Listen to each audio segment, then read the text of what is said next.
अविनाश, और सब तो सही लग रहा है इस रिश्ते में, बस एक ही बात बार बार खटक रही है। मालती ने बहुत ही चिंतित स्वर में अपने पति अविनाश जी से कहा, क्योंकि वो दोनों अभी अभी अपनी बेटी मान्यता के लिए गगन का रिश्ता देख कर आए थे, जो कि अविनाश को बहुत ही ज्यादा पसंद आया था, क्योंकि लड़के वालों ने किसी भी प्रकार की कोई मांग जांच नहीं की थी। एक मध्यम वर्गीय परिवार के पिता को इससे ज्यादा क्या चाहिए। मालती, तुम कह तो बिल्कुल सही रही हो, लेकिन हो सकता है कि शादी के बाद मान्यता की परिस्थितियां इससे विपरीत ही हो, क्योंकि कभी कभी चोट खाया व्यक्ति अत्यंत दुखी हो जाता है। अविनाश ने अपनी पत्नी को समझाने का प्रयास किया, लेकिन अविनाश, मेरा दिल बिल्कुल भी नहीं मान रहा। मालती ये कहते हुए थोड़ी भावुक भी हो गई और उसकी आंखों में नमी तैर गई। आखिर सवाल उसकी लाडली बेटी की जिंदगी का था। अच्छा, तुम ही बताओ मालती कि क्या किया जाए, क्योंकि गगन तो बहुत ही योग्य वर लगा मुझे हमारी बिटिया के लिए, और साथ ही प्रमोद भाई साहब और सुभद्रा भाभी जी का स्वभाव भी काफी विनम्र लगा, क्योंकि उन्होंने हमारी परिस्थितियों को देखते हुए बिना किसी लेन देन के ही रिश्ता स्वीकार कर लिया। उल्टा यहां तक कह दिया कि आप लोगों को चिंता करने की कोई भी जरूरत नहीं, अब से मान्यता बिटिया हमारी हो गई। तो क्या मैं सिर्फ इस वजह से इस रिश्ते से इनकार कर दूं कि उनके घर ब्याही बेटी बैठी है? और फिर प्रमोद भाई साहब और सुभद्रा भाभी जी ने बताया भी है कि वो लोग उसके लिए दूसरा रिश्ता ढूंढ रहे हैं। अविनाश जी ने समझदारी का परिचय देते हुए कहा। अविनाश, हाँ, ये बात तो बताई थी, लेकिन पता नहीं कब उसका रिश्ता तय हो पाए, क्योंकि कोई भी परित्यक्ता के साथ जल्दी ब्याह करने के लिए तैयार नहीं होता। लेकिन फिर भी मेरी एक बात आप मानोगे? आप एक बार इस विषय में पूरी स्थिति बताकर मान्यता से ही पूछ लीजिए, आखिर सवाल तो उसकी ही जिंदगी का है। मालती ने समस्या का समाधान करने का प्रयास करते हुए कहा। हाँ, ये तुम बिल्कुल ठीक कह रही हो। अविनाश जी ने मालती की बात से सहमत होते हुए कहा, और उन दोनों ने उसी पल मान्यता को अपने पास बुलाया और सारी वस्तु स्थिति मान्यता के सामने रख दी, और साथ ही अविनाश ने बिना किसी दहेज की मांग के विवाह की बात भी रख दी। मान्यता ने समझदारी दिखाते हुए अपने पिता की बात में सहमति जता दी, क्योंकि वो देख रही थी कि जब उसके पिता ने बिना दहेज के विवाह की बात कही तो उनकी आंखों में एक विशेष प्रकार की संतुष्टि की चमक थी। खैर, मान्यता की सहमति के बाद बहुत जल्दी शादी की तैयारियां शुरू हो गई, क्योंकि दोनों ही पक्षों को शादी की जल्दी थी। मान्यता गगन की पत्नी बनकर गंगा विला की दहलीज पर पहुंच गई। मान्यता को सास ससुर और पति के साथ साथ ननद प्रेरणा ने हाथों हाथ लिया। सभी लोग मान्यता का बहुत ख्याल रखते, लेकिन जिस ननद की वजह से मान्यता की मां मालती का मन इस रिश्ते से थोड़ा खिन्न था, वहां पर तो पूरा मामला ही उल्टा था।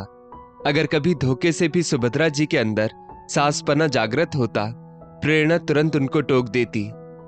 मम्मी, मान्यता भाभी भले इस घर की बहू है, और आपने शादी से पहले कहा था कि मैं तो मान्यता को बिल्कुल बिटिया बनाकर रखूंगी, फिर अब क्यों किसी भी प्रकार की टोका टाकी?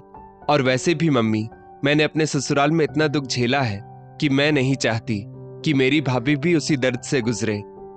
मान्यता अपनी ननद की बातें सुनकर धीरे से मुस्कुराते हुए सोचती कि भगवान ने कितनी प्यारी ननद उसको दी है।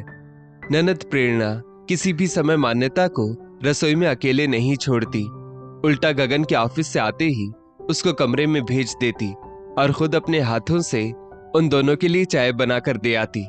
कोई भी काम मान्यता को नहीं करने देती।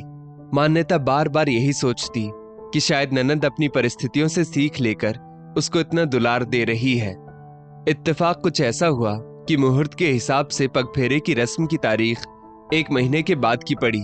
खैर, कुछ ही समय बाद पगफेरे का समय आ गया। अविनाश और मालती जब मान्यता को बुलाने के लिए उसके ससुराल गए, तो मान्यता का खिला चेहरा देखकर उनके मन को थोड़ा सुकून मिला। लेकिन जब तक वे लोग अपनी बिटिया को घर ले जाकर उससे सारा हालचाल नहीं जान लेते, तब तक उन्हें पूरी तसल्ली नहीं मिलने वाली थी। जैसे ही मालती मान्यता को विदा करवा कर गाड़ी में बैठी, वैसे ही अपने मन की शंकाओं को खोद खोद कर पूछने लगी। और मान्यता समझ भी बहुत अच्छी तरह से रही थी कि उसकी मम्मी सबसे ज्यादा किस विषय में जानना चाहती हैं। मम्मी, मैं आपकी जिज्ञासा को बहुत अच्छी तरह से महसूस कर रही हूँ, लेकिन आपको पता है, मुझको सबसे ज्यादा प्यार और सहयोग प्रेरणा जी से ही मिला है। उन्होंने पहले ही दिन मुस्कुराते हुए मुझसे कह दिया था कि भाभी, मैं आपकी ननद नहीं बल्कि बहन के समान हूं। ना आपकी कोई बहन है और ना ही मेरी, तो हम लोगों का बहन का रिश्ता कैसा रहेगा। मम्मी, मैंने भी उनके आमंत्रण को खुशी खुशी स्वीकार कर लिया और इस 1 महीने में उनसे एक बार भी मुझे किसी भी प्रकार की तकलीफ महसूस नहीं हुई। यहाँ तक कि अगर मम्मी जी ने मुझको किसी भी काम के लिए टोका तो उनको भी बड़े प्यार से समझा दिया कि मम्मी, भाभी के लिए आप मेरी सास जैसी बिल्कुल भी मत बनिएगा। सच में बेटा। मां मालती के चेहरे पर बेटी की बातें सुनकर मुस्कान की लहर दौड़ गई। हाँ मम्मी, और आपको पता है, जीजी के लिए जो रिश्ता देखा जा रहा था वो भी तय हो गया है। जीजी की शादी भी जल्दी ही हो जाएगी। मान्यता ने चहकते हुए कहा। अरे वाह, ये तो बहुत अच्छी बात बताई बेटा तुमने। अब मुझको लगता है कि मेरा डर फिजूल का था।